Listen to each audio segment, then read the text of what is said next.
Maskapai penerbangan Garuda kini membuka rute penerbangan baru, yakni rute PP Makassar-Selayar. Hal ini diresmikan melalui acara penandatanganan MOU antara pihak Garuda Indonesia dengan pemerintah daerah Kabupaten Selayar, yang digelar di Hotel Clarion pada Rabu 30 Maret 2018. Penerbangan ini memiliki kapasitas kursi sebanyak 70 kursi ekonomi dengan waktu tempuh selama 50 menit. Selain mengangkut penumpang, pesawat ini juga nantinya dapat memuat kargo sebesar 0,5 ton.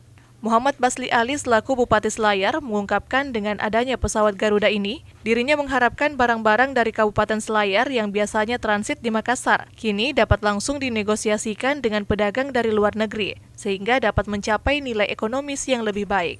Pesawat Garuda ini kan dia punya jaringan terkoneksi ke berbagai bandara yang ada di dunia.